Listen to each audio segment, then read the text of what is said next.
There goes Davis. Oh, my God. Davis is going to run it all the way back. Auburn's going to win the football game. Auburn's going to win the football game. He ran the missed field goal back. He ran it back 109 yards. They're not going to keep him off the field tonight. Holy cow. Oh, my God. Auburn wins. Auburn has won the Iron Bowl. Auburn has won the Iron Bowl in the most unbelievable fashion you will ever see. Yes, sir. Welcome in, everyone, to episode 299 of The Dream Wager on this beautiful Saturday morning, August the 26th, 2023. As always, I'm your host, D-Rock, and joining me, the man, the myth, the legend, my NBA guru, Elvis Acosta. E, how you doing this morning, kid? Dill, I'm doing great. Ready for a packed show for you guys. Dill, there's fights on right now. Early morning. Got the boys hyped. Yeah. Dill, I'm excited for this great game. Hell yeah. We got a great show for you today. We got some NFL news we'll talk about. We got some MLB plays. Great interview with Colby Dant of the Sports Gambling Podcast. We had him on about a few weeks ago for the XFL Championship. As you remember, we swept the board when he came on. We preview week 0. College football is here, week 0, 7 games on the slate. We'll break down those games as well. And we'll finish off the NFC South in our two-a-days with the Saints and the Panthers. But fights on right now. Our girl Erin Blanchfield, Jersey Zone, got the job done. She might look for a title fight after that. Great win against a top 5 opponent. And your boy Acosta, family member, he got the knockout in the first round. Nah, not family, but hey, we might be lost cousins or something. Who knows? But definitely not first or second cousins. Only Dominican in the UFC. Shout out him. And he's out there 2-0, started early. Yep. Love it. But yeah, Elvis, let's start with the NFL. We'll start with the leading topic everyone's talking about. Went down yesterday. Dallas Cowboys, they're dealing a 4th round pick to the 49ers in exchange for quarterback Trey Lance. I feel like we were the first ones to talk about it. Like, hey, this experiment, they kind of whiffed on it. Maybe they wind up trading him. And then about a week, 2 weeks later, they wind up trading him. It was reported earlier in the week Sam Darnold did beat Trey Lance for the backup role behind Brock Purdy. Trey Lance is still owed $940,000 for the remainder of this season. And then next season on his contract, he's owed $5.3 million, which is all guaranteed from Dallas. So Dallas also has the ability to decide on Lance's 5th-year option in 2025. Fresh start for Trey Lance. You like the move? Yeah, Dill, I like it just because, like we said it a few weeks ago, Dill, if I'm a 49ers fan, I want Brock Purdy as my starting quarterback. I understand we're heavily invested into Trey Lance, moved 3 first-round picks, yada, yada, but we saw what Brock Purdy was able to do, win a streak, beat Tom Brady, lead you to the NFC Championship game. If he doesn't get hurt, Dill, you said it yourself, we're probably talking about 49ers Chiefs Super Bowl if he doesn't get hurt in that game. So, I think it's a decent move for Trey Lance, and I think I'm gonna say a great move for the Dallas Cowboys just because the upside is so great. You have a chance to land a starting quarterback for just a 4th round pick for what, less than $6 million over the next 2 seasons. So, I think it was a great move for the Cowboys, but at the end of the day, Dale, if I'm the Cowboys, I have Dak Prescott, I have Cooper Rush, who went 5-1, 4-1 last season, filling in the backup role. Why would we also go after Trey Lance? Like I said, for a 4th round pick, you can't go wrong. There's so much upside for it, but it is a question mark for the Niners. I guess you just got to dump them. Good move for them, I understand, but for the Cowboys, I understand the upside, but bro, why you need 3? I'm gonna be honest, 3 pretty good quarterbacks. Honestly, Elvis, they have 4 on the roster. They have Dak as the number 1, Cooper as the number 2, Will Grier the number 3, and now they're adding a 4th. Now, I don't want to ask if they have the strongest quarterback in the room, but do they kind of have too many quarterbacks now? I'm gonna say too many, Dill, just because unless Dill, there were talks in the offseason, even up to right now. Maybe there's a team out there that's willing to send a 2nd or 3rd round pick for Cooper Rush. We don't know. We don't know what's going on. So maybe the Cowboys are saying back, yeah, we just gave him a 4th round, but we might get a 3rd or a 2nd or even another 4th for Cooper Rush. And, the upside, Trey Lance and Cooper Rush, the upside is clearly going to be Trey Lance. Even though Cooper Rush, you had success with Cooper Rush, but at the end of the day, Trey Lance has the potential to be, a starting quarterback. Cooper Rush, we kind of know his ceiling. He's a great backup. He's able to do the job, but if Dak out for the whole season, do you honestly trust Cooper Rush to take you to the, where the Cowboys want to be? I don't think so, but it left me with a question mark. But overall, for a 4th round pick, it doesn't hurt you really. Do you trust Cooper Rush or Trey Lance more? Because like you said, we've seen Cooper Rush perform. We know kind of his ability, but we really haven't seen Trey Lance. He's only 2-2 as a starting quarterback. Yeah, I'm gonna be honest. I'm gonna have to go with Cooper Rush just because I've seen him do it. With his back against the wall, no ifs, ands. Dak is out. We saw him 2 years ago going to Minnesota and beat that Minnesota team on the road. And then last season, win 5 straight games, losing a very close one to a Super Bowl team, which were the Eagles. Yeah, no, I agree. I think it's a very interesting dynamic that the Cowboys have right now, having 4 quarterbacks on the roster. Maybe they're holding on to one just in case a team is desperate for one and they go and send the Cowboys something for the quarterback. So, yeah, we mentioned how weak, I guess, the quarterback class of 2021 is. Do you know the best record out of all 5 quarterbacks? Do you know who has the best record out of the first rounders? I might have to. It has to be either Trevor Lawrence or Mac Jones. It's your boy, Mac Jones, 16-15. Jaguars, Trevor Lawrence is 12-12. Zach Wilson, 8-14. Justin Fields, 5-20. And Trey Lance, 2-2. So I argue he never really had the opportunity, so which is why it was 2-2. But fresh start, I don't think he's there to die. I do think he'll play, God forbid, knock on wood. Hopefully we don't wish injury, but if Dak does go down, I do think they traded for him for a reason. I do think there are some people in the Cowboys organization that see some value in him. You can't, he has talent. It's the problem if he could stay on the field or not. Speaking of someone who can't stay on the field, we mentioned him a few pods ago, Jerry Jeudy. He went down with a hamstring tear. He's expected to miss at least several weeks. They said he won't probably be back till around December. Does that hurt Russell Wilson in the Broncos?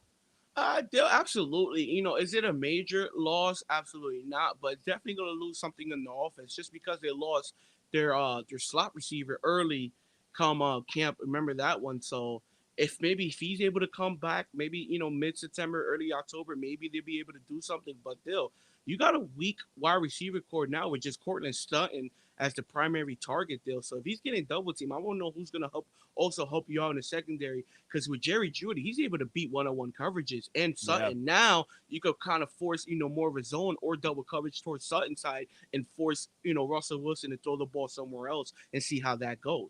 Yeah, Tim Patrick went down towards Achilles, and now they're missing Jerry Jeudy for at least the first 3-4 games. So, yeah, tough one. They're going to be doubling Cortland Sutton now. So, tough times in Denver right now. By the way, if a team ever was to tank, it's how the Cardinals are tanking. They made 3 trades in one day. They traded away Isaiah Simmons, former first-round pick, to the Giants for a 7th-round pick. They traded offensive tackle Josh Jones and a 7th-round pick to the Texans for a 5th-round pick.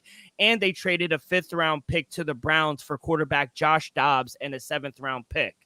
All of these picks are for next season. So if anyone's trying to tank for Caleb Williams in the quarterback, because I don't really think Kyler Murray's the guy. And if you're the number 1 overall pick, you have to go and get Caleb Williams. There's just no ifs, ands, or buts. He's the best player in college football right now at the quarterback position. So, they're doing a great job at tanking. What'd you make of all these trades for the Cardinals? Still, I'm not shocked by it just because, what are the expectations for the Cardinals? We both got them under. I think I did exactly 4 wins, at like plus 800, something like that. So, at the end of the day, Kyler Murray's not going to start the season. If, for example, if they start 5-0, why try them out there? Yeah. And then another thing is, are you for certain sure, not just you, but I'm talking about in general, like the people, are they certain sure they're just gonna give up on Kyler Murray after giving him that huge contract extension last year. And if they fall with the number one pick, do you honestly see them? Not just you, Dill, but in general, you see the Arizona Cardinals taking Caleb Williams after giving Kyler Murray upwards of $200 million plus dollars. Yeah, I no, don't see it. yeah. I see them doing something like what the Bears did. Getting a number one wide receiver, getting draft compensation and other players for that first overall pick. Because you still got Kyler Murray, like the Bears. We expect Justin Fields to take that next step just because he finally got a true number one. So if you get Kyler Murray another true number one like he had with D-Hop, another defensive piece or a pretty good running back deal, maybe the Cardinals can make some noise the upcoming season. But this season alone, Dill, I don't see much possible, honestly. Yeah. I think they're showing you that they're punting on the season already without literally telling you. And I think you posed a great question. I don't know. I would tell you what I would do. I would. And it's it's not the first time they've punted on a quarterback. Josh Rosen a few years ago, where they thought he was the guy at number 10 or 11 overall. He's not even in the league anymore, I don't think. Yeah, but the difference in that, they didn't pay him. Yeah, I know. They gave him all this money. Book for what? I think it was $189 million. Shout out Z players. Happy birthday, kid. And by the way, he brings up a good point. Marvin Harris Jr. from the Ohio State. Best receiver. People are saying he might be the best player overall in the country.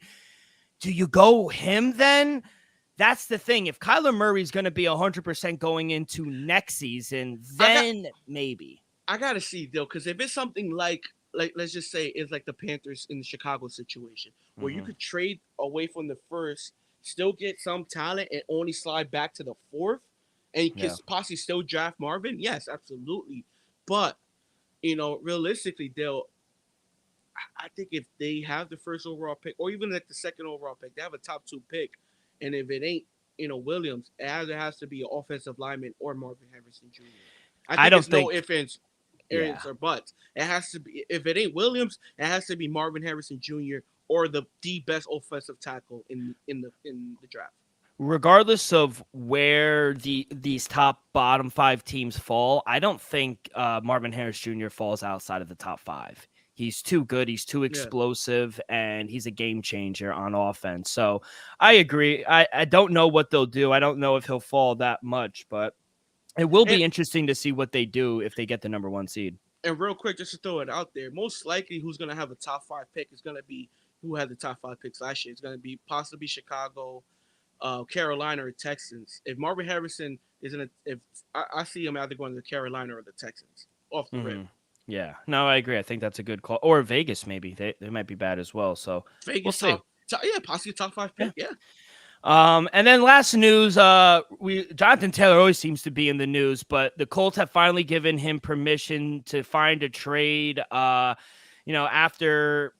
trying to force his way out, 6 teams have acquired about Jonathan Taylor's availability. 2 have made offers, but according to the Colts, it's nothing to their standard. They're not pressed, and they gave him till Tuesday, which I think is kind of fucked. But do you think he finds a partner? Do you think he finds a team that's not willing just to take him this year, willing to give him that deal that he wants moving forward? Do you think that he finds a team by Tuesday? I think it's just too much going on just to get a deal done by Tuesday. Because you're asking, one, you got to satisfy the Colts organization with a trade offer. And then you got to satisfy him with a contract extension. So I think it's too much to go on in just a matter of a few days, unless there's serious talks going on right now. Unless he gets traded sometime today or tomorrow, and then possibly they could work out an extension, sometime next week before the season starts. Yes, but I think it's too much and just so little time. So maybe he goes back to the Colts and plays for the team just as one season under the tag. We'll see. But to get a deal done that's gonna satisfy, that's up to the Colts par, because at the end they're not just gonna give him away. They have the rights to him, so they want something, at least a first round pick, second round pick, X, Y, and Z type player. I'm not sure, but I know the Colts are not just gonna take pennies on the dollar for arguably one of the best running backs in football. So Dale, I just think it's too much, too little time. Which they shouldn't either. They should try to get as much as they can for a top 5 running back. They shouldn't take pennies on the dollar. I wouldn't either. So as from a business side, I agree. And I've been seeing a lot of things, and I don't want to get really on this topic, but I've been seeing a lot of hate towards Jim Irsay. You know, we discussed his comments; they weren't correct. But people are saying now he's racist. I don't think he is. Let's not forget he hired Coach Dungy. They won a Super Bowl under Coach Dungy. No one gave Coach Dungy an opportunity but Jim Irsay. I will say that, and I'll kind of leave it at that, but I don't like people saying that, you know? I don't understand how if Jim Irsay's racist, that means the Raiders owner's racist, the Giants owner's racist, because none of these running backs are getting paid. Yeah. So they all racist. Let's just say that. That's the thing. I don't understand how the running back market is getting translated to racism now. It's insane. That's just crazy. So Jim Irsay is not racist. No, let's just he's say that. not. This guy pays millions of dollars to people. Trust me, this guy is not a racist. If he was, he'll have an all-white team. Trust me. And to be honest, after he did make those comments that he probably knew deep down were the wrong thing to say, he's kind of stayed quiet. He's kind of, absolutely. He definitely got told, PR team-wise something. You just got to shut up and, do your job. At the end of the day, it doesn't make him. It doesn't make him a racist. These people, man. If Jim Irsay is a racist, that means every running back that's on a franchise tag this year, they owner is also a racist. That's crazy. Yeah. That's crazy. But yeah, no, I saw that, and everyone was saying it on Twitter, and I was just like, "What are we?" They're dying for a story. I think the real issue for clout. Yeah. But let's get to these plays, Elvis. We'll start on the diamond. We have 15 plays. I feel a little pressure this episode just because it's Z Player's birthday. He won some winners, so we gotta give him some winners though. Coming off a 5-1 day yesterday, a little on a heater in baseball recently. So I'll let you lead it off. How many plays you have, and we'll ping pong it back and forth. So you start us off, kid. What do you got? Dill, I got 4 plays for everybody listening today. People, let's start it off. Let's head to Tampa. The New York Yankees taking on the Tampa Bay Rays. Over-under sitting at 7. Shirt number, tempting on the over early. But, Dill, give me the Tampa Bay Rays on the run line at home. Yankees are losers of 10 out of their last 11, Dill. And then you expect me to expect the Yankees to go on the business and go on the road and handle some business against the Tampa Bay Rays? Absolutely not, Dill. I'm even hitting them on the run line. Give me the Tampa Bay Rays on the run line, plus 120. Yeah, very tempting. I took Yankees yesterday. They got the win. I was literally, I felt like the only one, but Garrett Cole getting plus 130. I had to take it. So, yeah, I know I could see it a little. I actually like that they won yesterday and now fading them. So they're going to lose 5 straight again. I hope so. My goal as a Met fan now is just to have a better record than the Yankees. So that's my goal right now. That's kind of sad. Anyway, that's a shame. It's a shame. My first play is I'm going to go to Houston and Detroit. I'm going to take Hunter Brown in Houston on the money line. I got it at minus 124. Right now they're at minus 136. I still like that. Erod, he's good, but at home he does give up a little more contact at home. They've lost 3 in a row right now. They lost the opening game in Detroit 4-1 yesterday. They lost to the Red Sox by 2 touchdowns, 17-1 the other day. They got to bounce back here. Seattle Mariners are tied for first place in the AL West. Houston better get the roll going. So I got them to bounce back here on the money line, minus 122. I expect their bats to wake up. So that is my first play. What else you got? Dill. Let's head to Boston.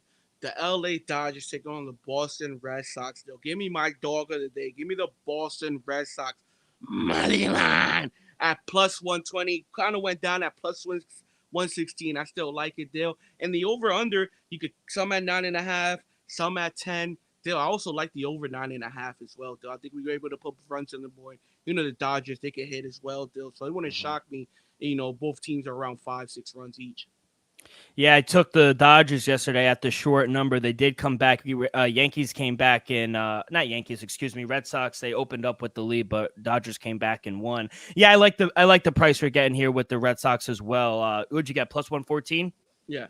Yeah, I do like that. I'm not a Julio Urias fan as well, so I think they will bounce back here. Red Sox playing some good baseball right now. Mm-hmm. For my second play, I'm going to take my boy Freddie Peralta and the Milwaukee Brewers on the money line at home. They're one of the hottest teams as well. I think they've won 7 in a row. Yeah, 7 of their last 10. They've won 7 in a row. And they're beating teams like 6-1, 6-2, 7-3, 7-3. Like they're just beating good teams. Padres, they've kind of checked out already. At home, they're just a much better team. On the money line, I feel like we're getting a short price. So give me the Milwaukee Brewers on the money line for my second play. What else you got, kid? Dill, my chalkiest play of the night, Dill. Let's go to Detroit. Houston Astros take on Detroit Tigers. Over under sitting at 8.5, Dill. Money line, Houston at -136. Detroit +120, Dill. Give me the Houston Astros on the road -132, Dill. I understand it's a little chalky, but Dill.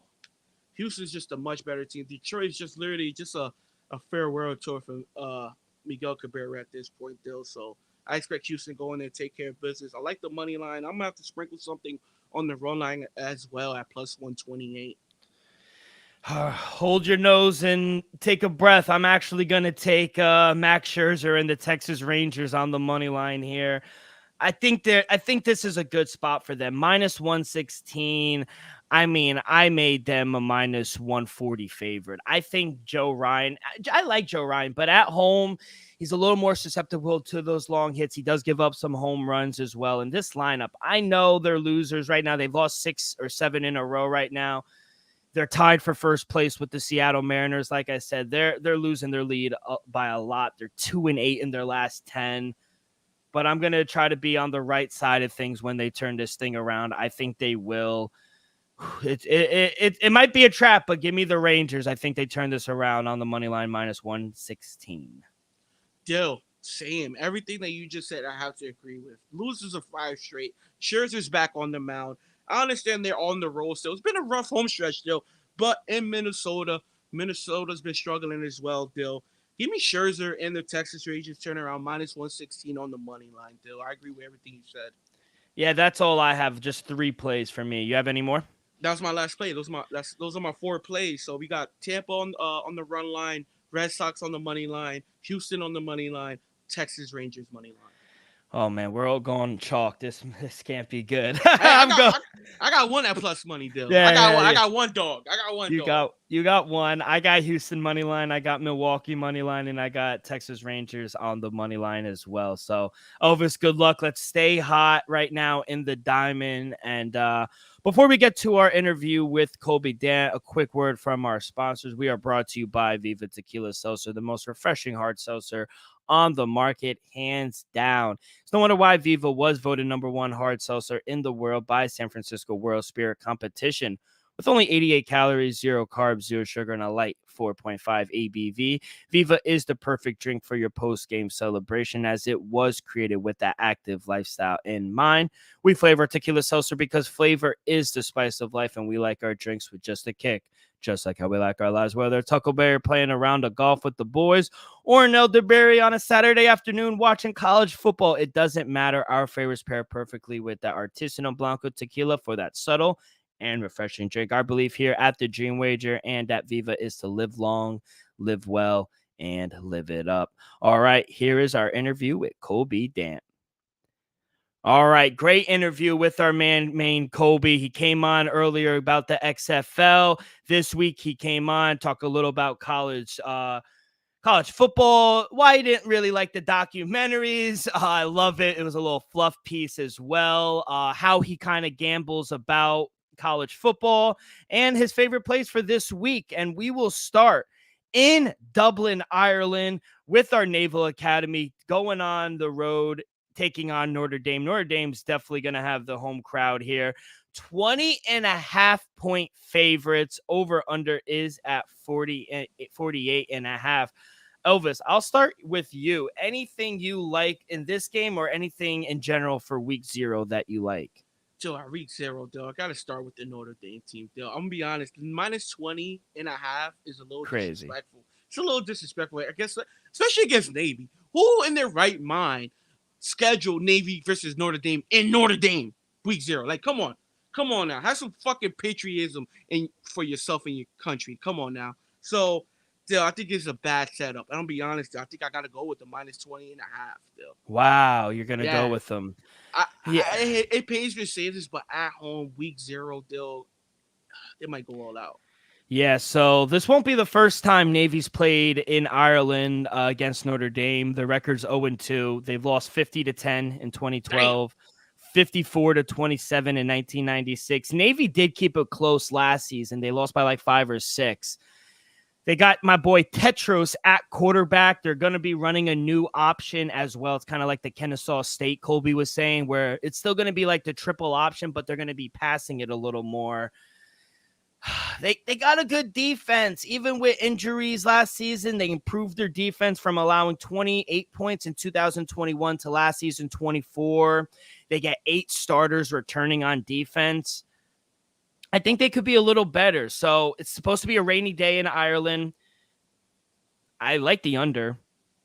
I just feel like it's too many points. I went to school in Baltimore. I have friends that family went to the Naval Academy. I got the opportunity to go down there. Who would I be not to take our Naval Academy? Give me the plus 21 in my pocket with the Navy Academy. I just think they're gonna keep it close. And with that running clock, I think it's that's gonna take another 20 minutes off of the game. So I don't think Notre Dame's really gonna blow them out. They could, but I just don't see it. So I'm going to take the plus 21 with Navy. Shop around. I see 20.5, 21. So shop around. Any other games you like, or can I just rattle off what I got? My last opinion for today will be the USC game. I'll be honest, 66.5. That's a load of points, Dill. Don't get me wrong. Can it go over? Absolutely, Dill. But I'm going to have to go with under 66.5. Dill. I just feel like 66.5 points, week 0, like you alluded to earlier. The clock is going to be running. Like, don't get me wrong. Could the USC put up 40-50 themselves? Absolutely. But, Dill, are they going to? I don't think so. Week 0, I think you got to go with the under, Dill. 66.5 is too much. Yeah, I'm actually going to go over in this game. I took the over 66. I also took USC's team total over 48. I think they score 50, 55 points at least. And I think San Jose could score a touchdown or 2. So I'm going to go over there. I wouldn't lay the 31. The 31 is crazy. Disrespectful, bro. Yeah. So that's for that one. New Mexico State. Shout out CT Bets. Get a friend of the show. He put me on to New Mexico State minus 6.5. It's all the way to 7.5 right now. It's getting up there, but I still like the Aggies. San Diego State. I lean Colby like San Diego State minus 2.5. It's probably the closest game on the board today. I would lean them on the money line. I wouldn't lay the 2.5 just because Ohio can be sneaky good. Hawaii Vanderbilt. I would take Hawaii first half or first quarter. They're going to be motivated. Everything going on in Maui right now. I expect Vanderbilt to win by 17 or 18 points, but I do expect Hawaii to come out and show some aggression and show some heart for the people on the island. So that's how I kind of would play it. No real official play on that one. And then the last game, I like the airport. Give me Florida International plus 12.5 against Louisiana Tech. I just think it's too many points. Colby was talking about it as well. They got a new quarterback coming in as well. So I just think it's too many points. I teased Florida International up to about 18. I teased New Mexico down to 1, and I teased Jacksonville State. That's another game I like. I like Jacksonville State on the money line plus 110 at home. That place is going to be rocking. It's their first game in the FBS against UTEP, and I teased them all the way up to 7. So you get a 3-way teaser at plus 160 as well. So it's getting to that teaser season, Elvis. I like that. And yeah, that's it. I like Florida International plus 12.5, USC team total over 48, the game over 66, New Mexico State laying the points, Jacksonville State money line, and Navy plus the 21. All right, Elvis, let's get to our two-a-days. We'll finish off the NFC South with the Panthers and the Saints. We will start in New Orleans, down in the Bayou with the New Orleans Saints. Super Bowl 40-1 to win the NFC, 17-1. They are the favorites to win the NFC South at plus 130. Win total is at 9.5, plus 114 towards the over, minus 140 towards the under. To make the playoffs, minus 188. To not make the playoffs, at plus 152. Elvis, I will start with you. As for the team, any confidence they go over this win total? Because I had a really tough time handicapping this win total. Still same. I agree with you. It was definitely a tough one just because, like, the schedule is favorable. Like they don't have a tough schedule. It's just at the end they still the Saints. At the end they still Derek Carr. So still. It was a tough time picking the win total just because, me, I always counted 3 times. First time counted over, second time counted under. The third time, Dill, I could see 10. I could see 10, Dill. Realistically, I could see 10, but I'm not going to bet it, Dill. Give me the under 9.5, and then give me, Dill, to win exactly 9 games. I think they fall to 9 wins, Dill, 9-18. To win exactly 9 games at plus 600 for the New Orleans Saints still. And I think that's still a win. I think at 9 wins, it still wins you the division. He's still above 500 still. Derek Carr in that defense, Chris Olave, hopefully Michael Thomas can have a return season. Still, I think they're the best team in the division. And I honestly, I gave them a shot to win 10 games. So I'll lean the over, but I love to win exactly 9 games. Yeah, I mean, I'm not going to touch the win total. I would take them to win the NFC South at plus 130. I hate this win total. To be honest, I could see 9 wins. I could see 8 wins. I can't see 10 wins. So they have an easy schedule. Don't get me wrong, but I worry about their offense and defensive line. I think they struggled. I think they will struggle in the trenches. Last year, their offensive line finished 16th in pass block, 20th in run block. Overall, PFL graded them at the end of the year as the 26th best offensive line. The problem is they didn't make any additions, not in the draft, not in free agency. They didn't really improve anywhere on the offensive line, which kind of worries me that they don't think they have a problem. The defensive line finished last in pass rush. They couldn't get home even with Cameron Jordan, and they finished 25th in run stop. Overall, they finished 27th. So they're in the bottom 5, essentially, in both offense and defensive line. I worry up front for them. And I think we'll see regression in the sack department as well. I know they didn't have a good pass rush finishing last, but they did total 48 sacks despite a below average 30% pressure rate. So they have a lot of veterans on this team as well. And that's a lot of question marks. Like, as much as I do like Michael Thomas, you and I were talking before we went live, his health is difficult to project. Like, when he's healthy, he's a good wide receiver. But the problem is the last 2-3 years, he can't stay on the field. And I think that's going to hurt the team if he can't stay on the field. Alvin Kamara is suspended for the first 3 games. Cameron Jordan, first ballot Hall of Famer, but he's 34. He's getting up there in age. The Honey Badger, 33.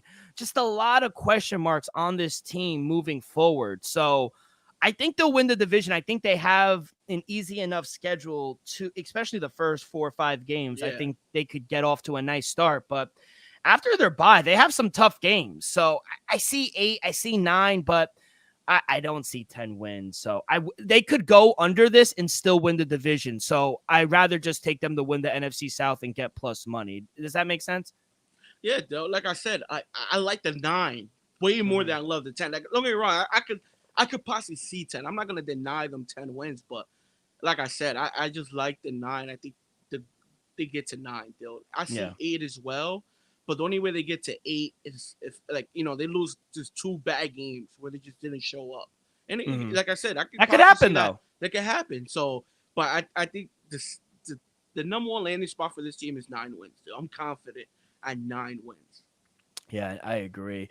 Let's go to the player props. We'll start with their newfound quarterback, Derek Carr.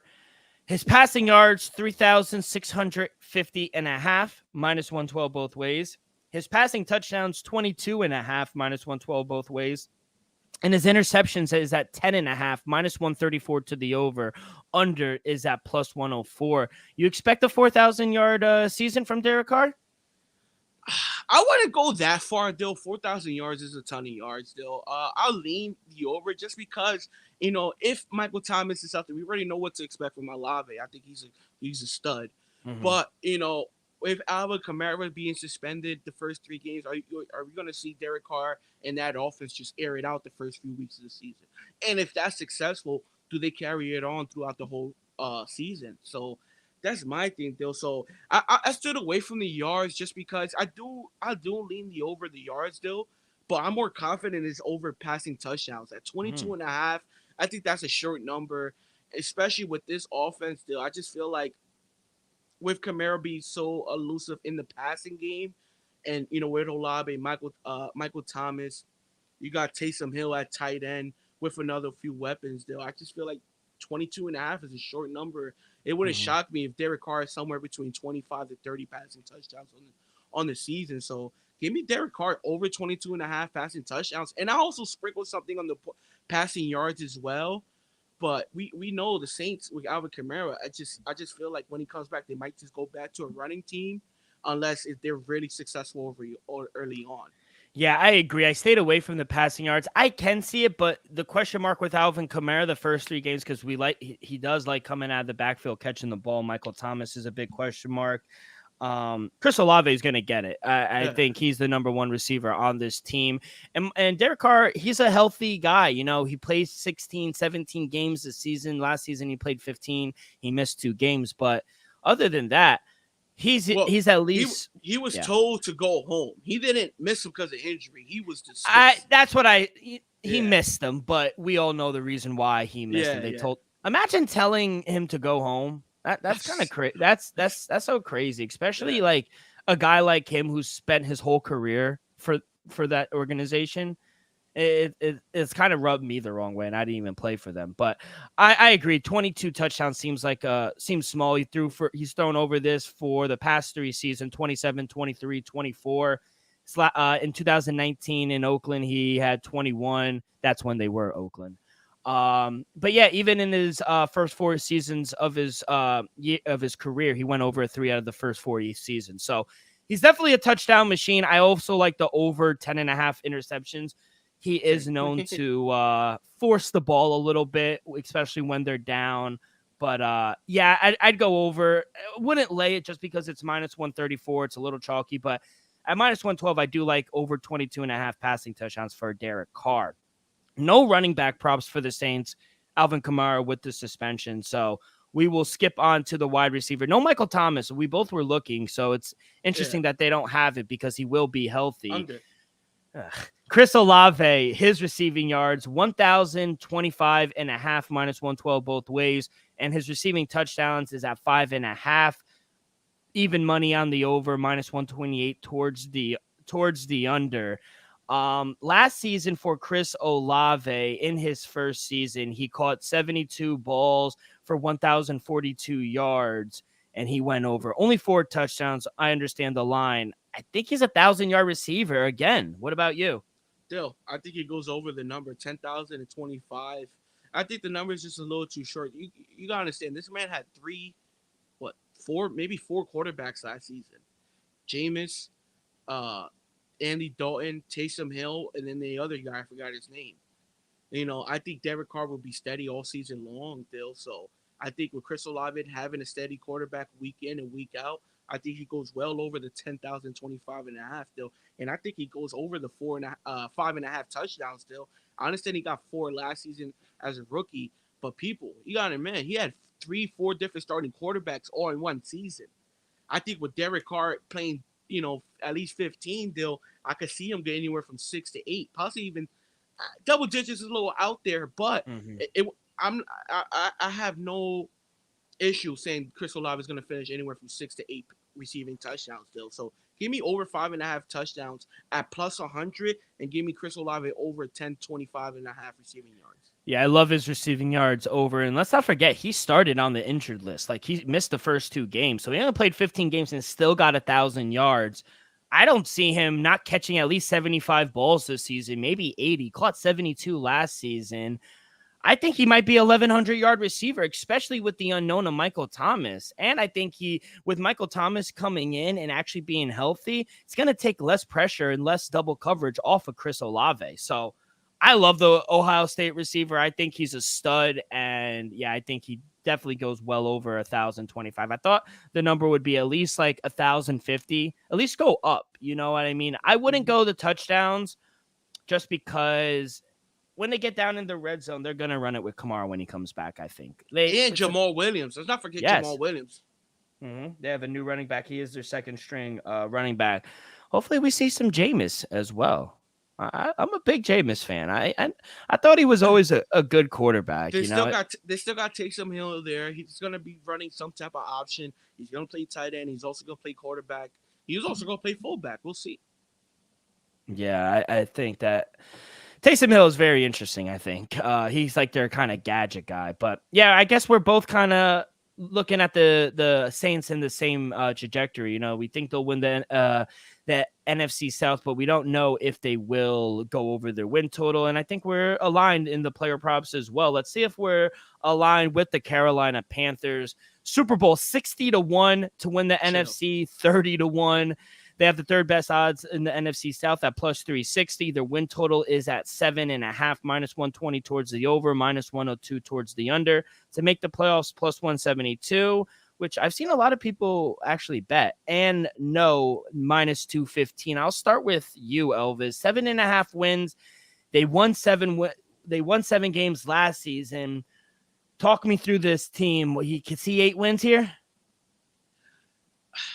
It's tough, first year quarterback, don't get me wrong. Is this a bad team? No, it's not a bad team by any means. So I'm not going to say they're a bad team. There's just, are we going to see a 8-win, possibly even 9-win team from Bryce Young first season out? I just highly doubt it, though.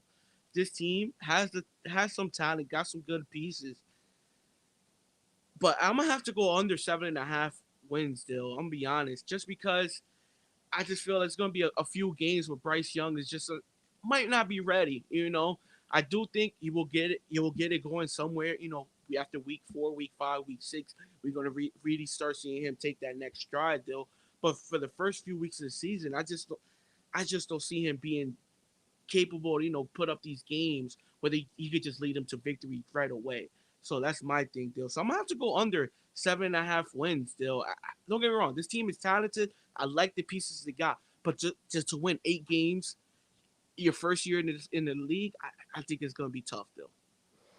So I'm actually going to go over here. I like the over actually a lot. They're only favored in 4 games.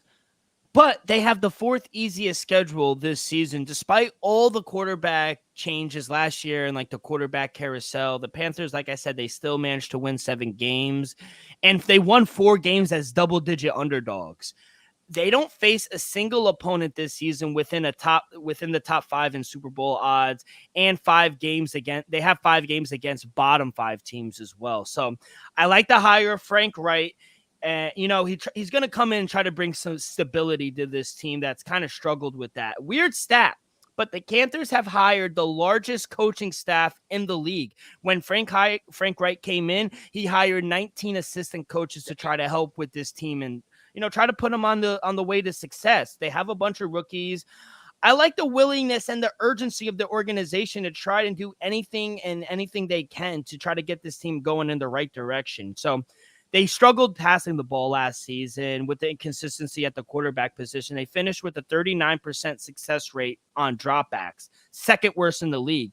This year, the Panthers are projected to have one of the 5th easiest pass defenses scheduled. So I think their passing offense will actually be a little better with the rookie Bryce Young. They have the 11th ranked offensive line. We saw how good they were able to run the ball last season. They go in and bring in Miles Sanders, who's a top 10, maybe top 15 running back in the league. They're going to be able to run the ball. They have a great defense. They have a top 10 secondary. They have a top 10 defensive line. I think they're going to be able to compete more than a lot of people think. So I got to take the over and maybe sprinkle a little on them to make the playoffs as well at plus 172. I think they could get in as a wild card team. They won 7 games last season. Now you bring in the number 1 overall pick in Bryce Young. I mean, this kid has been good overall. I know it's the preseason, but I like to overreact on the preseason. So I got to go the over. I'm a little higher than I would say on the Panthers, but I'm looking at their grades for them. They're ranked. They have the 25th ranked quarterback. He's unproven. He's a rookie. He's a rookie. Top 10 offensive line. The running back room is okay, but they shown with Hubbard and now they bring in Miles Sanders that they could run the ball. Receivers is the one issue I worry about. They just lost DJ Moore. They have Terrence Marshall. Who else do they have? They got Adam Thielen. They bring in Adam Thielen. They have DJ Chark, and they brought in Hayden Hurst, the tight end from Atlanta. But their front 7 on defense, 11th in the league. Their secondary's the 8th, and they have a top 15 coach. I do think there are some pieces on this team that they could win some games that they're not favored in. Jill, I agree with you, Jill. I like I said, it's not the pieces. You know, they got talent on the team. It's just, can they put it together? Like, Jill, the first 6 weeks of the season, I'm not saying they're going to start off 0-6, but there's a chance. Yeah, I agree. The first 6 games are tough, and 4 of the 6 are on the road. They start on the road in Atlanta. Then they're home against New Orleans, on the road in the 6th man, at home against Minnesota, back-to-back road games in Detroit and Miami. Yeah, they could start 1-5, 2-4. They could start 1-5, though, and that's the thing. That's what I started with. I started 1-5. But now look after their bye. No, I agree. I agree with you. It gets more favorable, Dill, but you expect them to finish 7-2. Look what Detroit did last season. I think it's possible. I think they could win 8 games after the bye. I think they could start 0-6 and still win 8 games. They come out of the bye with 3 easy games: Houston, Indiana, and Chicago. I think they could beat all 3 of them. Maybe not Chicago on the road. Maybe not Chicago. That's still a tough game. Then they're home against the Cowboys. They'll probably lose. But then there are 2 back-to-back easy games on the road. Damn, they have 3 Titans is easy. It's an easy game for them. I think they're right there. I think they could beat the Titans. Who knows with the quarterback position? No, I understand they could possibly beat the Titans, though, but that's not an easy game. All right, maybe not an easy game, but it's an easier game. Yeah, it's an easier game, I would say, than going on the road and taking on the Saints. It's an easier game than the Buccaneers. Yeah, but still, Titans are going to be good. You know, I don't know about good. I think they'll be competitive. I don't know about good. I think they're an 8-win team. That's pretty good. Yeah, I think they could win 8 games coming out of the bye. I think they could beat the Buccaneers twice. I think they could beat Green Bay. The Panthers, the Packers and the Jaguars. Yeah, maybe not the Jaguars, but I could see them sweeping the Bucs. I see them beating Green Bay. I see them beating Tennessee. I see them beating Houston, Indiana, Chicago, and I think they could split between the New Orleans. Maybe win the second game of the year at home and then lose on the road. I could definitely see 8 wins. They play at New Orleans in December. They're not winning at New Orleans. Yeah, that's why I said they could win at home in the second week of the season in New Orleans, but then lose in week 14. So I definitely see it.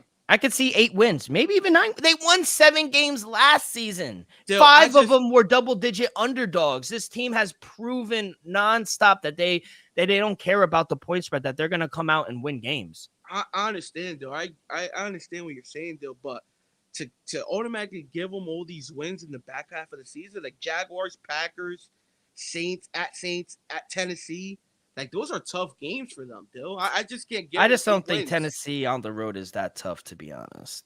But hey, that's why they play the game. That's why they play the game. And honestly, getting them later in the season, I would say favors Carolina, because we're gonna see struggles out of the gate come for Bryce Young. So he's gonna get all the cobwebs out, and then once after the bye, it sets up very nicely for him in the Carolina Panthers. So we'll see. I like the over. I know it's favored to the over for a reason. I think this team has shown you that they could do it.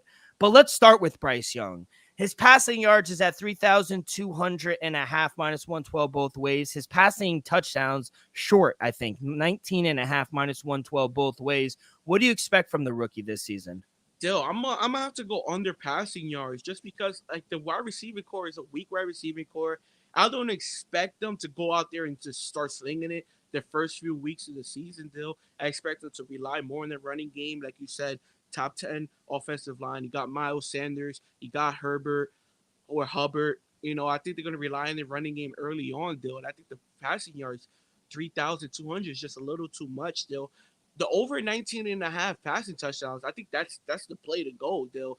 Just for him to throw to 20 touchdowns, you say he's not going to go for at least 20? I think that number is just too short. I don't know how you can have over 3,000 passing yards but less than 20 passing touchdowns. I don't know.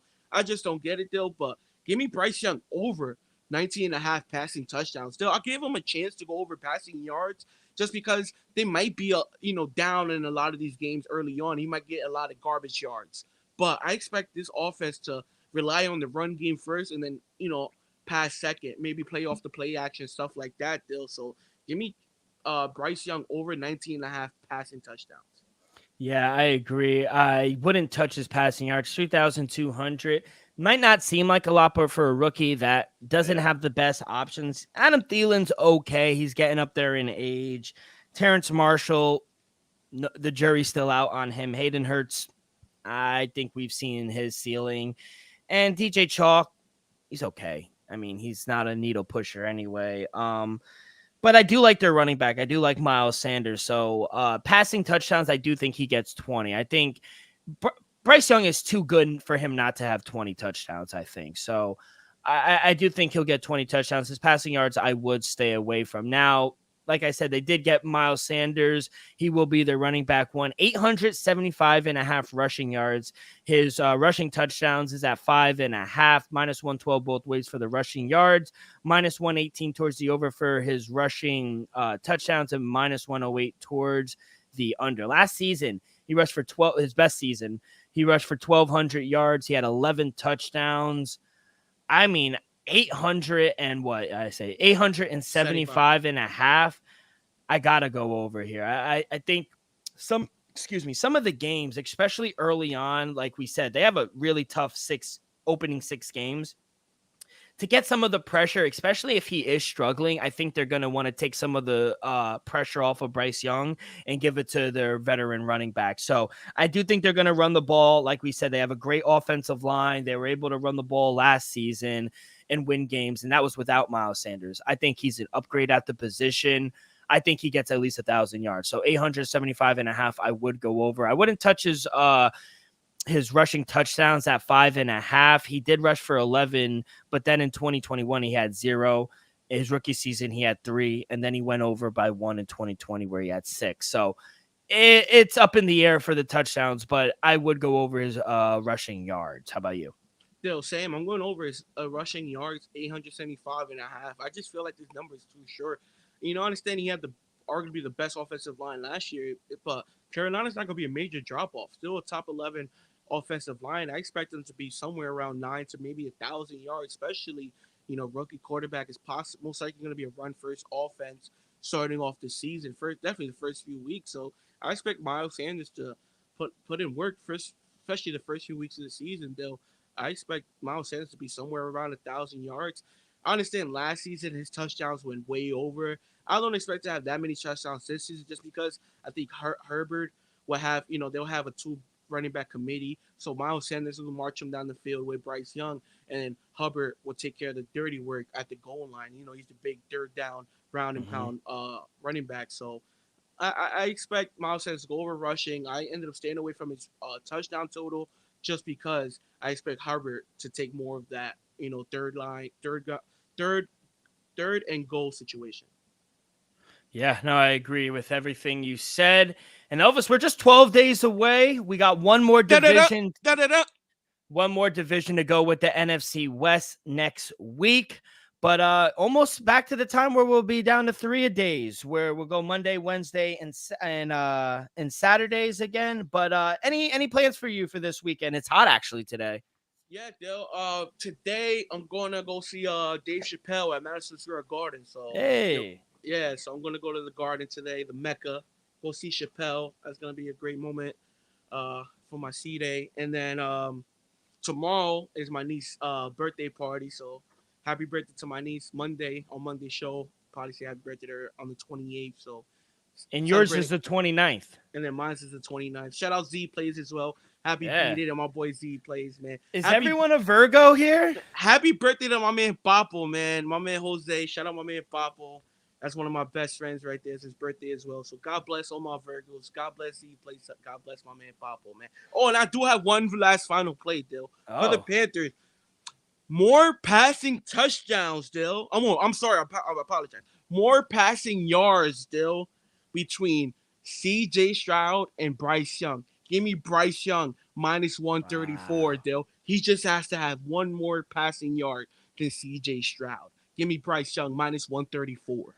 I can't get in on that because I am a CJ Stroud guy. I like Bryce Young. Don't get me wrong. I do think the guy's legit, but his receiving core isn't the best. Neither is CJ Stroud's, to be honest. But I expect Bryce Young to have a little better season than CJ Stroud and the Texans. Because like you said, you like them going over. I like the pieces they have. They have a talented team, though. So I do believe the surrounding cast around Bryce Young is a little better than what CJ Stroud has right now. Yeah, no, I agree. Elvis, good luck. Main event is about to start. That's going to do it for this Saturday edition of the Dream Wager. On behalf of our sponsor, Viva Tequila, Elvis, myself, thank you to Colby for coming on. As always, we will see you guys on Monday. Please follow along our social media, Twitter and Instagram at the Dream Wager. Also on YouTube every Monday and Saturday, youtube.com/the Dream Wager. You can find all of our podcasts wherever you get your podcasts, Apple Podcasts, Spotify, Stitcher. Please subscribe, rate, review, all that good stuff really helps the show grow tremendously. So be a friend, tell a friend, everyone. Have a great weekend. Good luck on your wagers. Be safe, be well, and we'll see you guys down the road. Peace.